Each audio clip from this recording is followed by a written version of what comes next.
Okay, so if you are keeping up with anything, you will know what the current drama is streaming compared to, real life jobs or whatever. And I saw this video of Disguised Toast pop up on my home feed, and I decided that I would finally just weigh in on this topic. So let's see what Disguised Toast has to say. Streamer an easy job? Yes. Okay, now that that's out of the way, let's talk about it. So, a couple of days ago, discussions around this topic came up when streamer Hassan Piker had a clip of him talking about this topic. Hassan Nabi says that streaming is harder than working a real job, skull emoji. Yes, a real job can be gruesome, a real job can make you very tired, but a real job doesn't suck the soul out of you, you know what I mean? In the same way that 9 hours of streaming absolutely will.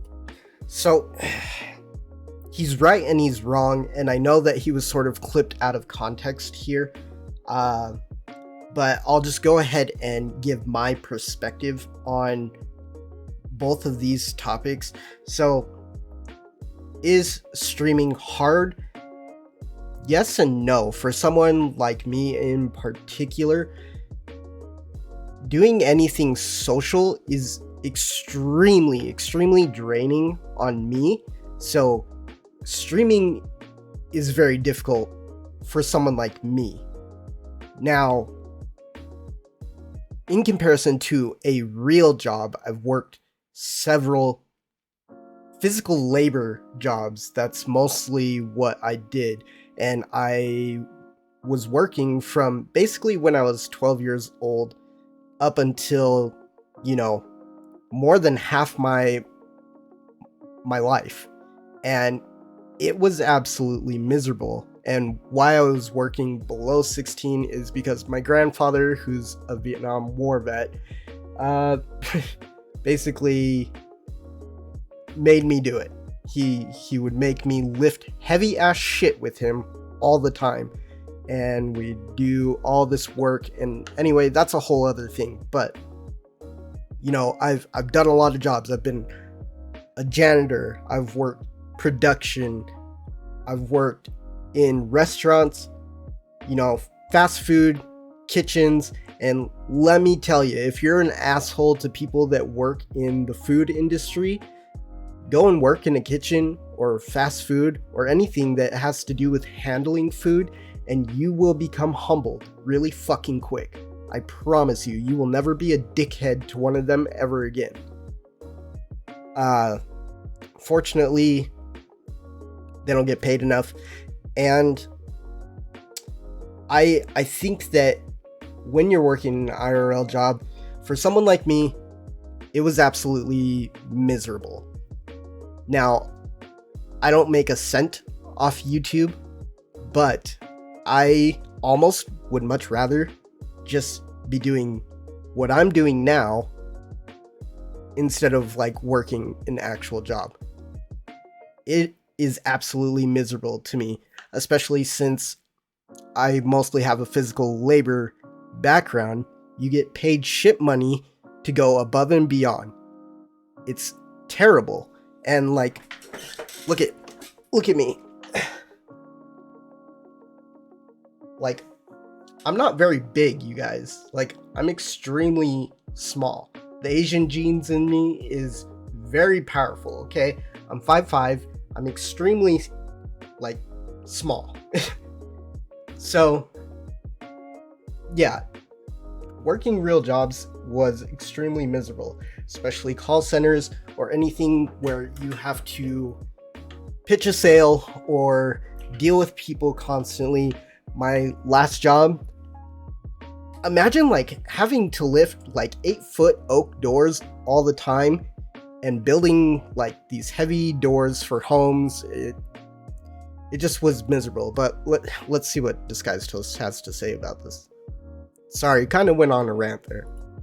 15 million views alone on this tweet, and obviously a lot of the comments are people calling him out for being out of touch. Now there's an extended clip where he mentions that he is referring to having his social battery drained after 9 hours of essentially performing live.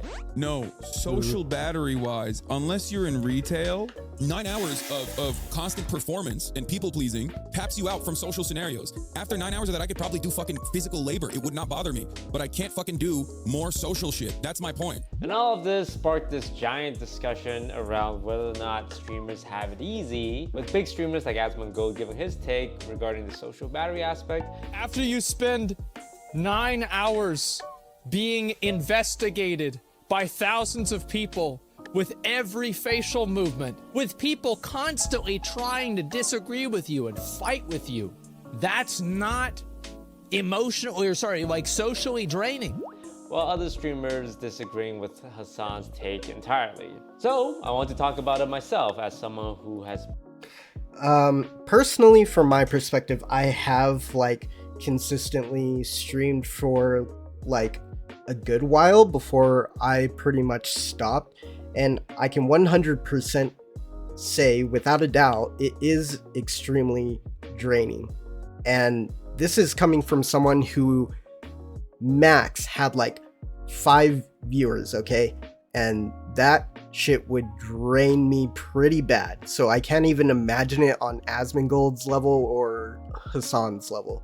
There's a lot of merit to what Hassan is saying, but he got clipped out of context a bit, and I don't think things came out necessarily how he wanted to say them. But yeah, been a streamer for almost a decade now. It's been a long time. I started as a wee babby, and now I'm getting old. Babby. My bones ache, and I don't understand a lot of the lingo the kids use. First of all, I don't think any big streamers would disagree that streaming is a very, very awesome job to have. I don't think any one of us would disagree that we lead very lucky lives, essentially playing video games for a living. I feel Hassan was more talking about how it can be hard to have any social battery left, because essentially you have to put on a performance non-stop every day for hours and hours, and every day the performance is different, which is something I agree with. I think in its own right, it's hard. People are annoyed with him is because generally when privileged people complain about things, valid or invalid, it can come off as a bit out of touch, which I also agree with.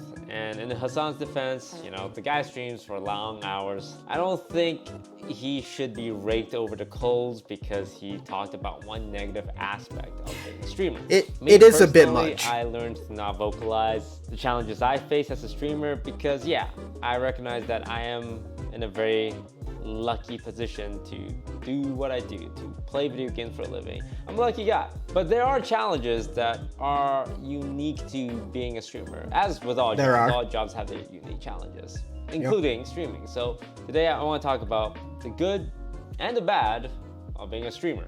Let's go over the good, which is gonna be a lot longer than the bad. The good is you get to set your own time. Like, I get to wake up whenever I want. I get to stream whenever I want. I can wake up at 1 p.m. and stream at 6 p.m.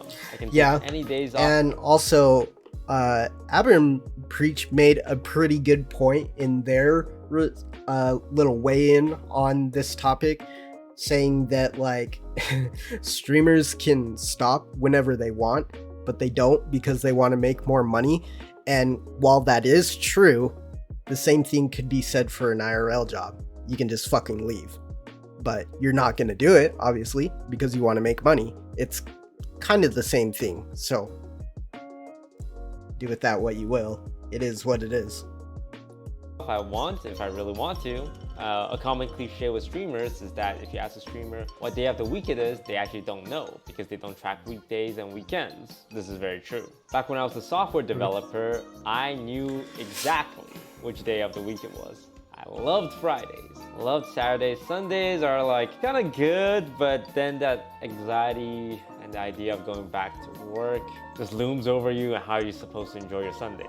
Setting your own time, it's amazing.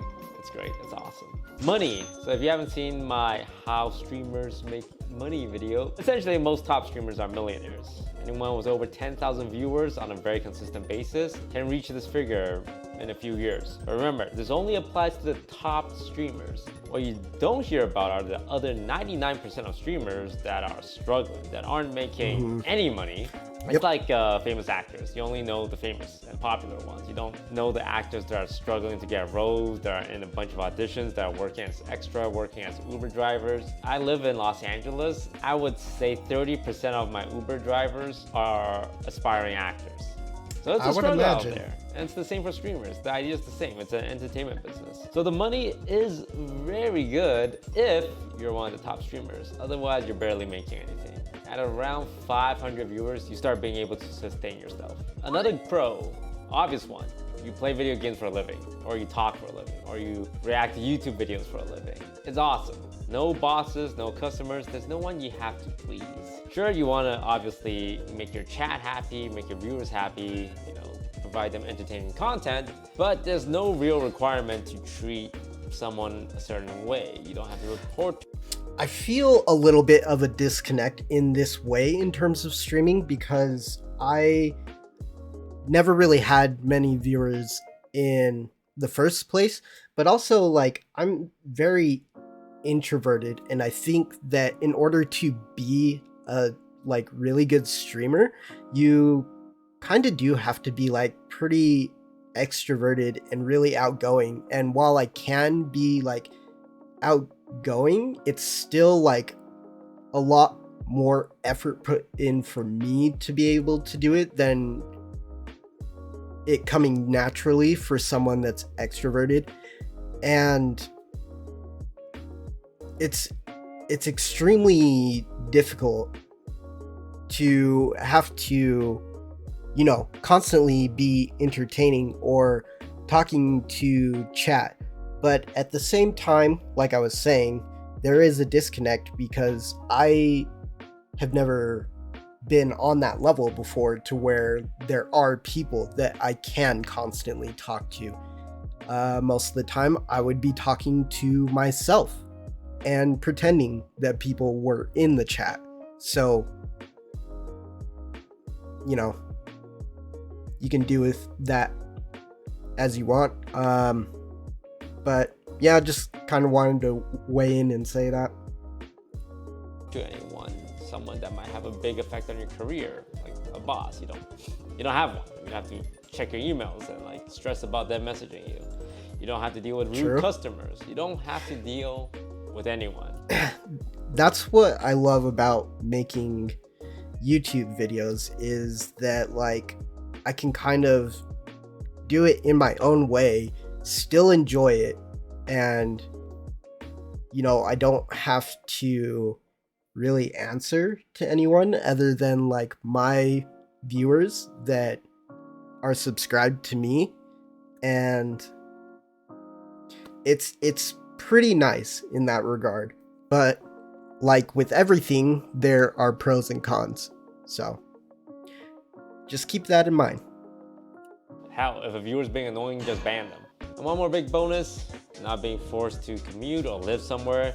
Your workplace is literally your bedroom. I can roll out of bed, skip brushing my teeth, skip showering, and just turn on the stream. And I have done that. It's not like my viewers can smell me. That saves hours and hours of commute time, travel time, or just being forced to rent an apartment in another state, in another country, in another continent to do a job, right? It's just your bedroom. So you can do your job from anywhere in the world. Now, what are some of the challenges? Now, I'm going to preface this and say these challenges, I know, does not compare to the challenges of traditional working jobs, but I'm still going to talk about them. Okay? Don't get mad at me. Job security. Obviously a big one. If you're a streamer that specializes in a specific game, for example. For me, it was Hearthstone. Then your career is kind of tied to how popular that game is. Hearthstone doing good, I'm doing good. Hearthstone doing bad, I'm doing bad. Whether or not you can pivot, and I'm kind of experiencing that right now myself, actually. And also timing. Like sometimes I look at my friends who are still in the Hearthstone scene, and it's been going down because Hearthstone is not the popular game it was 9 years ago. So I jumped ship to Teamfight Tactics, and I got burned out of that, and jumped ship to Among Us, and then did Variety, and now I kind of just do whatever. But not all streamers even have that ability. Even I struggled with it at the very beginning of my streaming career. I tried to pivot out of Hearthstone, but it was really hard because nobody gave a shit about what I was doing unless it's Hearthstone, and then I got scared. I'm like, oh my god, I'm the Hearthstone guy, I guess. I just stream Hearthstone all the time. But luckily I was able to transition. And like, while viewers don't have to give a shit, because they likely won't, the reality of it is that, at least in my personal opinion, I think that it is really dumb to only dedicate your content to one game. Now, there's people that do it, obviously. Look at all the Genshin Impact creators, but also, it's just not smart to do, because in the long run, it just becomes miserable. No one wants to do that all the time. Like, doing other things is good. Like, it's not a crazy concept for a content creator to want to do other things. Like, it's not like their interest is just this one game. Like, there are other things, and it's nice to experience other things. But that's just me personally, and if other content creators happen to watch this, you should definitely keep that in mind. I don't think niching down on one, if you're a gaming channel, niching down on one game is like a good thing to do. I think it's better to play multiple games, and that way it's more fun, you're enjoying yourself, and you're not burning yourself out, because it's natural. It's more of a natural process. But yeah.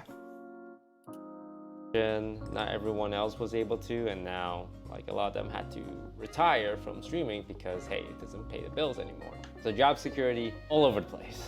It's easy to think, wow, I mean, what about that one big streamer? What about that one big YouTuber? You always think about the big YouTubers and the big streamers that are still doing their thing, right? PewDiePie, Markiplier, Jacksepticeye. Now those are the big guys. They're the exception. I mean, even PewDiePie is kind of doing his own meta right now. He's doing a lot of progression videos, which I think are pretty interesting, but like, that just harkens back to what I was saying before this pause, was that content creators should do other things. It's just nice. I think that it brings out more of a content creator's personality, and rather than seeing them do one thing all the time and having the quality of that actually decreasing over time because they're just fucking miserable. Like, it's awful, man. To the rules, but I challenge all of you to think about a YouTuber that you used to watch 10 years ago, 5 years ago. Hell, maybe that YouTuber is me. Well, where are they now? I haven't heard from them in a while. And then you bring up their channels, like, oh, they're still uploading content, except no one's watching now. Or they just retired. Here's an example. That channel for me was Rooster Teeth. 15 years ago, I used to watch 15, maybe like 12. I don't know, it's been a long time. And they would make Minecraft videos, Ruby. Halo videos, and I would watch like a lot of it. But then over the years, I lost interest. Their content didn't really evolve, and now they're still uploading content, but barely anyone's watching because a lot of their audience has just grew out of it, just stopped watching. Like I said, maybe that YouTuber's me. Maybe you watch me for a lot of. There is that, but there's also Ruby is kind of in a really hot mess right now, and it's just not as good as when Monty Elm was around, and that's probably a little bit of a hot take, but it is what it is, and it's unfortunate to see Ruby in this state. It was something that was pretty important to me, but yeah. Among Us now, I just talk about esports and random ass stuff. It's like, shit, yeah, no, that YouTuber is you, Toast. Which is true, which can be true. you need to stay on top.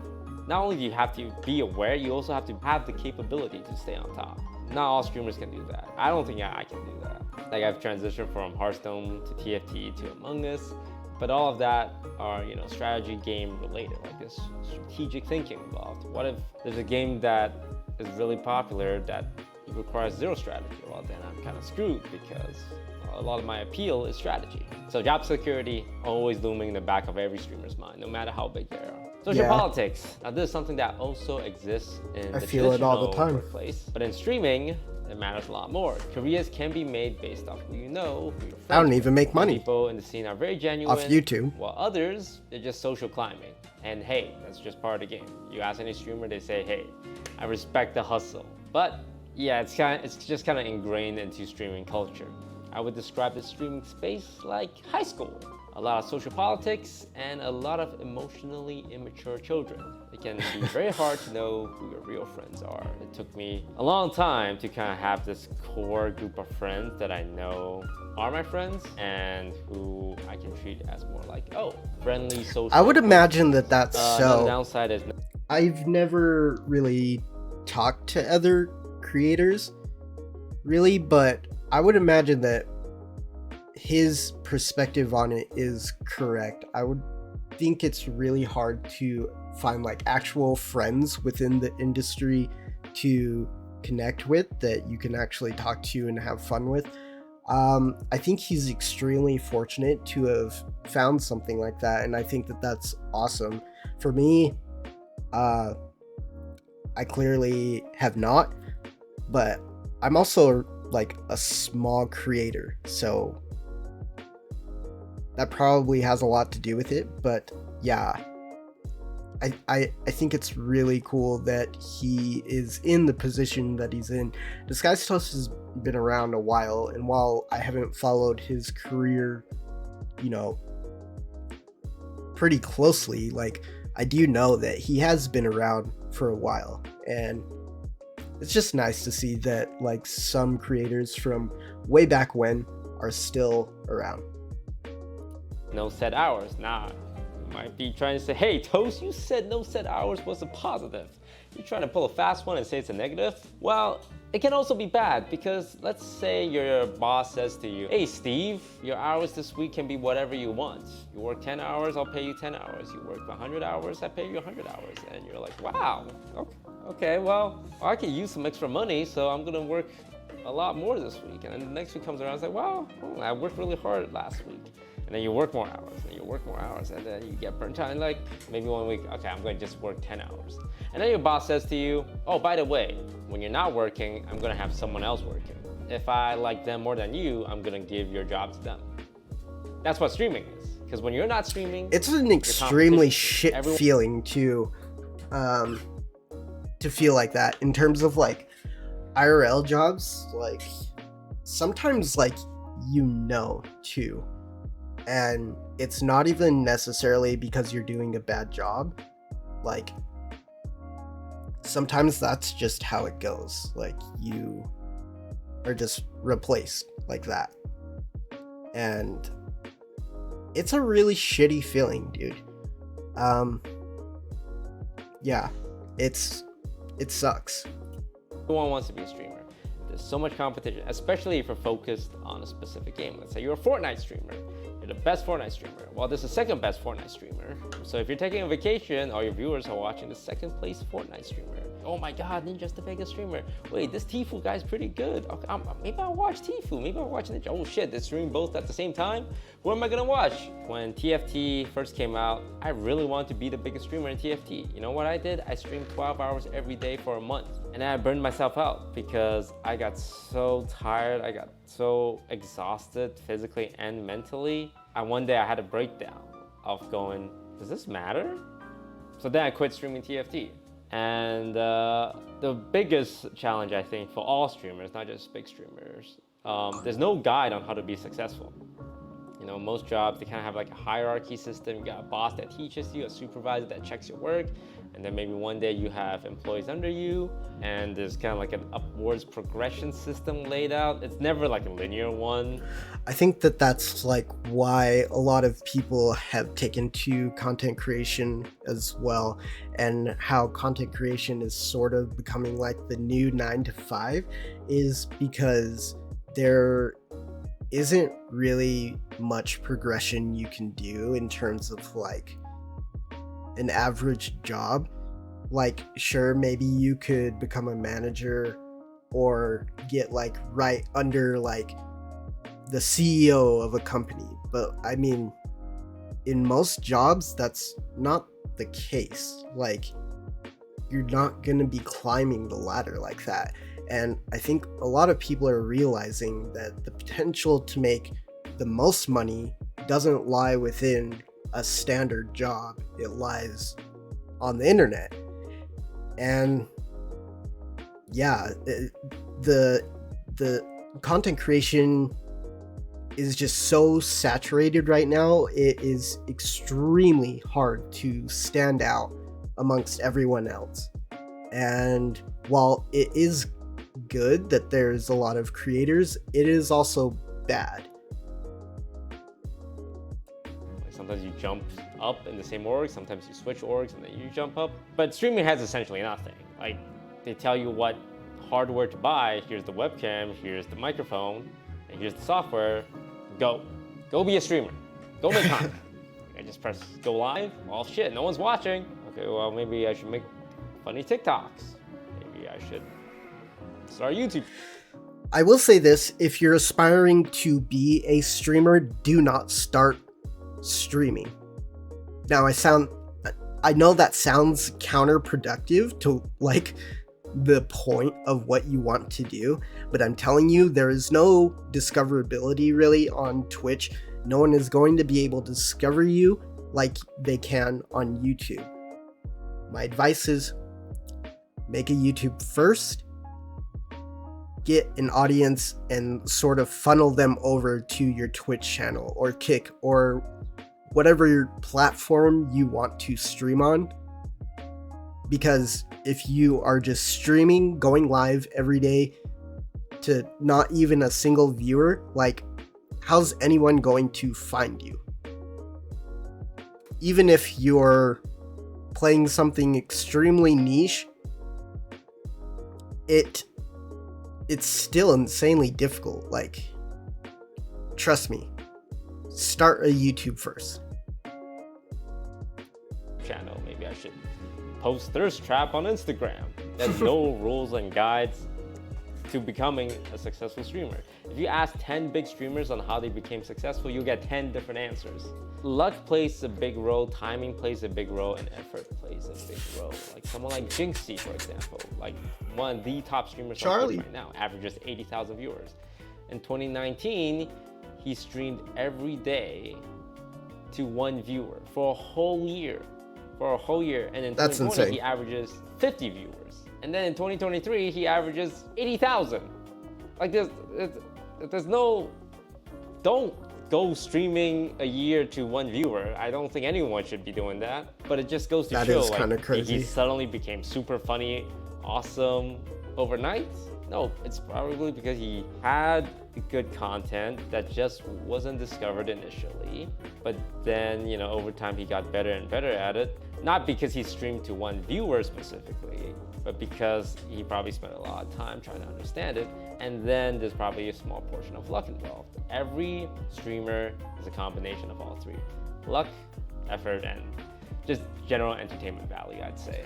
I check all 3. I agree with that, I actually. myself. I think that even introverts, although they may not be entertaining in a social, talkative kind of way, I think that they still have their own traits and quirks that benefit them as opposed to what may benefit an extrovert. And yeah, I think it's exactly like how Toast says. There's a little bit of luck. Definitely you have to put in effort. You have to do the work. You have to commit to being consistent. And yeah. pretty lucky with, for example, Among Us. COVID happened, it was just me and 3 friends playing it. Didn't think it was a big deal, and because that was the only game I was playing, I just kept uploading. And did I think it was gonna be big? No. It just I don't think big anyone because that of became the pandemic and big is ever thinking that it's gonna be something big. It just kind of happens, right? I don't think that you can ever like see that as like a creator coming up. It's extremely difficult to try and pinpoint where that can happen. It just kind of does. And that's why if you're going to be a content creator, you should do it because you enjoy it and you have fun doing it, rather than trying to go viral. So, just a little advice. in the right place at the right time. These are all just personal challenges I face. I know it's nothing compared to what most people deal with on a day-to-day basis. So, thank you all very much for allowing me to do what I do. It's been 9 years now, and I am still very grateful. 9 years, man. Thank you all for watching, and I'll catch you guys next time. I am going on to my 4th year on YouTube. That is crazy that he's been doing it 9 years. I'm gonna like this video. Anyone that is watching this and finish this reaction, be sure to go to Disguised Toast channel, drop a like on this video, check it out for yourselves. I'll link it in the description below. But yeah, I think this was a good video. It's pretty based, and he spits a lot of facts that are pretty true. But to answer the question simply, is it hard being a Twitch streamer? I would say yes. But also, if you're just good at speaking to people, maybe it's not as difficult as it is for someone like me.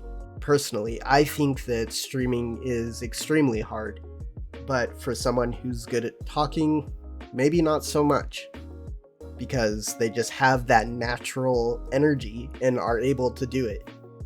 But let's see. Let's check out some of these comments here.